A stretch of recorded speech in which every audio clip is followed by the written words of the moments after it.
Hello students, तो अभी हम करने जा रहे हैं industrial preparation of ammonia gas, यानी कि हम अमोनिया गैस को लार्ज स्केल पर कैसे बनाते हैं। So to prepare ammonia gas we use the process, the name of the process is Haber's process. पहले हम इसको हेबर्स प्रोसेस कहते थे, लेकिन now the new name is Haber-Bosch process. Okay, so what is the name of the manufacturing method of ammonia gas? Haber-Bosch process. Now हम कैसे prepare करते हैं? So we take 3 parts of hydrogen gas and 1 part of nitrogen gas. इनको हम large scale पर acquire करते हैं, और जब हम इनको कंबाइन करते हैं in the presence of catalyst, तो ये कन्वर्ट हो जाते हैं इनटू अमोनिया गैस। ओके, ना हाइड्रोजन हम कहाँ से लेते हैं? Hydrogen actually we obtain from water gas. Water gas का फॉर्मूला क्या है? It's a mixture of carbon monoxide and hydrogen. तो इसमें से हाइड्रोजन हम ले लेते हैं। So the method of procuring hydrogen is through Bosch process, इसलिए हमने हेबर के साथ नाम क्या लगा दिया? Bosch process. ठीक है। और नाइट्रोजन हम कहाँ से लेते हैं? नाइट्रोजन हम लेते हैं by fractional distillation of air. तो हम पहले एयर को फ्रैक्शनली डिस्टिल करते हैं, फिर लिक्विफाई करके नाइट्रोजन ऑब्टेन करते हैं। Okay, and then what do we get ammonia gas, और साथ में हमको मिलता है 22,400 calories heat. And because of this much energy क्या होता है, हमारा जो अमोनिया है it remains in gaseous state. कौन सी स्टेट में होता है? गैस में। तो हाइड्रोजन भी गैस है, नाइट्रोजन भी गैस है, अमोनिया भी गैस है। तो इसलिए क्या होता है, रिएक्शन कैसा हो जाता है? रिवर्सिबल रिएक्शन हो जाता है। ओके, अगर हम इसको इंटरप्रेट करें थ्रू गेल्यूसेक लॉ, इसमें से हमें क्या क्या पता चलता है? तो फर्स्ट इज, अगर हम थ्रू गेल्यूसेक लॉ देखें तो लॉ क्या कहता है? When gases combine they do so in a simple ratio. तो रेशियो क्या है? 3 part hydrogen 1 part nitrogen will form 2 parts of ammonia. Okay, second, इसमें से एनर्जी कितनी मिल रही है? 22,400 कैलोरीज। तो रिएक्शन कैसा है हमारा? एक्सोथर्मिक है। थर्ड, ये रिएक्शन कैसा है हमारा? रिवर्सिबल है। और फोर्थ क्या है? तो हम देखेंगे कि यहाँ पे 3+1 4 पार्ट्स है, राइट। यहाँ पे 4 सिलेंडर्स हैं, और यहाँ पे कितने सिलेंडर्स बन रहे हैं? 2। सो दैट मीन्स हम प्रोसीड कर रहे हैं with decrease in volume. Okay, तो ये तो इंटरप्रिटेशन था। नाउ देखते हैं what are the conditions for Haber-Bosch process.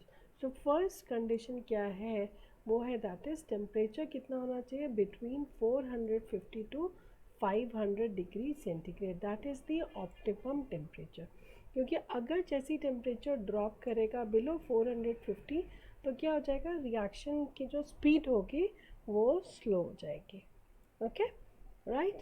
और अगर हमारा टेम्परेचर लो रहता है, ठीक है, तो क्या होगा? क्योंकि रिएक्शन आपने देखा कितनी हीट मिली थी? 22,400 कैलोरीज अभी हमने पढ़ा, इतनी एनर्जी रिलीज़ हो रही है।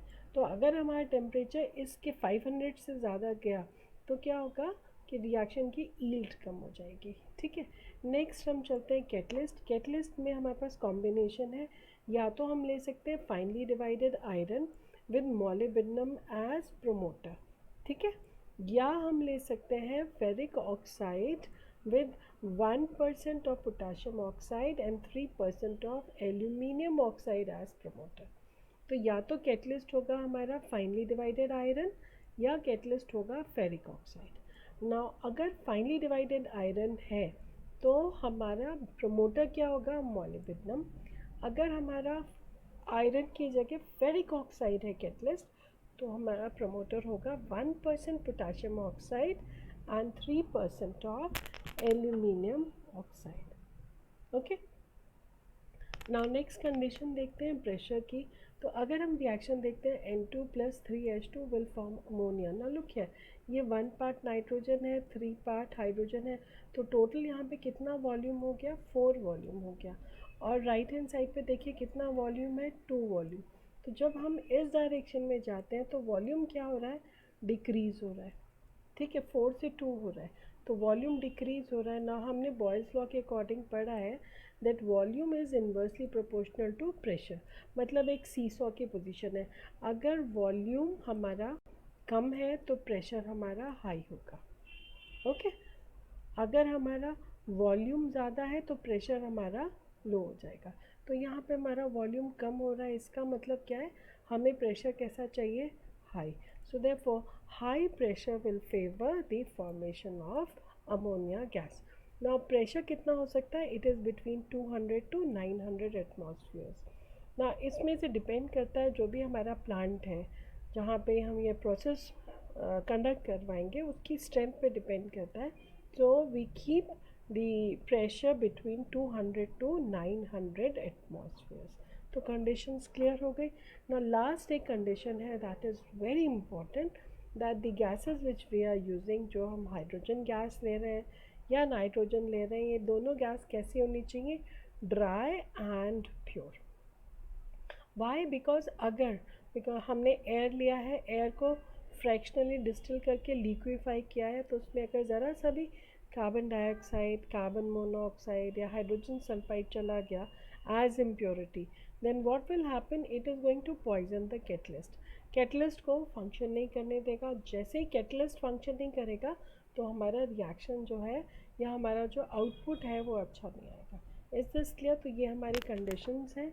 नाउ लेट्स सी इसकी जनरल इक्वेशन हम कैसे लिखेंगे। 1 part of N2, 3 parts of hydrogen, reversible sign two ammonia, और एरो पे कंडीशंस होंगी 200 to 900 एटमॉस्फेरिक प्रेशर। ठीक है। अगर हम कैटलिस्ट लिखते हैं आयरन तो मोलिब्डेनम हमारा प्रमोटर होगा, A B right. Ferric oxide तो हमारा प्रमोटर होगा 1% K2O and 3% Al2O3। Since reaction is exothermic तो हम उसके साथ वैल्यू भी लिख सकते हैं 22,400 कैलोरीज। Is this clear? ये हमारी जनरल रिएक्शन है और ये रिएक्शन आपको बहुत अच्छे से याद करनी है। Please do not make any mistake, क्योंकि सारे मार्क्स इस पर हैं, इसमें कोई भी चीज़ मिस मत कीजिएगा।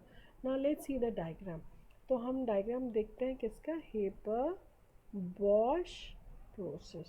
So this process is actually the manufacturing unit for ammonia gas। ठीक है ना। इसमें हम क्या करते हैं, इस प्रोसेस में हम क्या लेंगे, 1 पार्ट ऑफ ड्राई नाइट्रोजन लेंगे and 3 parts of dry hydrogen, dry and pure. Okay ना। ड्राई नाइट्रोजन जो हमें मिलेगी that is obtained from fractional distillation of air followed by liquefaction, और जो हाइड्रोजन लेंगे वो हम लेंगे थ्रू बॉश प्रोसेस। अगर बॉश प्रोसेस से नहीं लेते हैं तो हम नेचुरल गैस से हाइड्रोजन गैस ऑब्टेन कर सकते हैं। ओके नाउ इसको क्या करेंगे, इसके बाद ये दोनों ही गैसेस नाइट्रोजन और हाइड्रोजन को हम किस में प्रोसीड करेंगे, इन अ कंप्रेसर। इन दोनों को कंप्रेसर में डालेंगे जहाँ पे प्रेशर होगा 200 to 900 एटमॉस्फेरिक प्रेशर। मैं यहाँ से नाइट्रोजन और हाइड्रोजन प्रोसीड करेंगे टू द कैटालिटिक चैम्बर। इस कैटालिटिक चैम्बर में फाइनली डिवाइडेड आयरन है और मोलिब्डेनम हमारा प्रमोटर है। तो जैसे ही इतने, और टेम्परेचर इसका कितना होगा, इसके अंदर टेम्परेचर मेंटेन रहेगा between 450 to 500 degree centigrade. Now pressure इसको ऑलरेडी मिल गया था, टेम्परेचर सूटेबल मिल गया है, तो अकॉर्डिंगली व्हाट विल हैपन, ये नाइट्रोजन और हाइड्रोजन मिलके क्या बनाएंगे, तो nitrogen plus 3 parts of hydrogen will form 2 parts of ammonia. तो हमको कौन सी गैस मिल जाएगी, अमोनिया गैस। राइट ना, ये अमोनिया गैस जो है यहाँ से this will be converted. Right, ammonia gas proceed करेगी थ्रू पाइप, और पाइप से यहाँ पे क्या है, this is the cooling chamber. तो कूलिंग चेम्बर में अमोनिया गैस को कूल कर लेंगे। नाइट्रोजन और hydrogen they will remain in gaseous state, तो सिर्फ अमोनिया गैस जो होगा वो तो लिक्विड बन जाएगा। राइट, और हमारा हाइड्रोजन जो है और नाइट्रोजन ये हमारे वापस आ जाएंगे, बिकॉज ये गैस है तो गैस तो डिज़ोल्व नहीं होगी, तो गैस तो यहाँ से इस आउटलेट के थ्रू बाहर आ जाएगी and ammonia will be converted into liquid. और जैसे ही लिक्विड कन्वर्ट होगा वैसे ही हम अमोनिया गैस को बाहर रिलीज़ करा देंगे। तो जैसे अमोनिया निकल जाएगा, नाउ इमेजिन नाइट्रोजन है, हाइड्रोजन है, और गैस कौन सी बन रही है, अमोनिया। और अमोनिया जैसे ही बन रही है वैसे ही हमने उसको लिक्विड लिया और रिमूव कर दिया। तो जब ये हमने हटा दिया तो क्या होगा, रिएक्शन फॉरवर्ड डायरेक्शन में ही जाएगा। ठीक है तो हमने इसको इरिवर्सिबल से रिवर्सिबल बना दिया, रिवर्सिबल से इरिवर्सिबल बना दिया। कैसे हमने इसको इरिवर्सिबल कैसे बनाया, हमने इसको कूल करके इरिवर्सिबल बना दिया, क्योंकि लिक्विड तो वापस नहीं जा सकता ना, और टेम्परेचर यहाँ पे कोल्ड है। तो यहाँ से क्या होगा, हाइड्रोजन और नाइट्रोजन जो गैसेस हैं वो इस आउटलेट के थ्रू, ना ये भी कंप्रेसर है, कंप्रेसर में फिर से they will go back to the same catalytic chamber जहाँ पे हमारा हीट मेंटेन्ड है। तो यहाँ पे ना जनरली क्या होता है, 40% जो होती है वो हमारी अनकम्बाइंड स्टेट में होती है, नाइट्रोजन और हाइड्रोजन, ये फिर वापस आ जाती हैं, फिर it is converted into ammonia, ठीक है, और फिर ये फिर से हमारा प्रोसेस चलता रहता है। Is this clear? तो अगर हम इसका एक डायग्राम करें, रे डायग्राम करें, तो रे डायग्राम कैसा हो जाएगा, बहुत इंटरेस्टिंग सा है। देखिए, nitrogen 1 volume, hydrogen 3 volume, compressor जहाँ पे प्रेशर आपका 200 टू 900 एटमॉस्फेयर्स है, राइट। कंप्रेसर से नाइट्रोजन और हाइड्रोजन गैसेस कंबाइन करके कैटलिटिक चैम्बर में गई, जहाँ पे टेम्परेचर मेंटेन्ड है 450 टू 500 डिग्री सेंटीग्रेड। ओके, और कैटलिस्ट क्या है हमारा, कैटलिस्ट है फाइनली डिवाइडेड आयरन, और साथ में प्रमोटर है मॉलीबिडनम, ठीक है।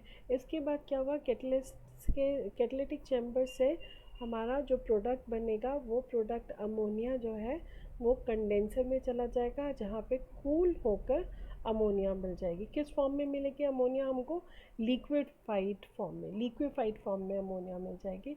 और जितनी भी अन रिएक्टेड नाइट्रोजन और हाइड्रोजन है ये वापस कंप्रेसर में जाएंगी, कंप्रेसर से ये फिर अनरिएक्टेड जो है ये फिर कैटलिटिक चैम्बर में जाएगी, फिर it will be converted into ammonia gas और कंडेंसर के थ्रू बाहर आ जाएंगे।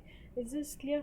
सो this is very interesting diagram and very clear, ठीक है। और अगर हम इसको इक्वेशन देखते हैं तो 1 part of nitrogen, 3 parts of hydrogen, reversible sign, iron and molybdenum on arrow, where iron के आगे लिख देंगे आप कैटलिस्ट और मोलिब्डेनम के आगे लिखेंगे आप प्रमोटर, ठीक है। Temperature 450 to 500 degree centigrade, pressure is between 200 to 900 एटमॉस्फेयर्स।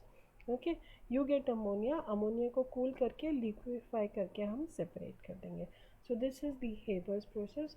बच्चों इसको बहुत अच्छे से प्रैक्टिस कर लेना, इसका बैलेंस रिएक्शन विद कंडीशंस आपको याद रखना है। Okay, thank you.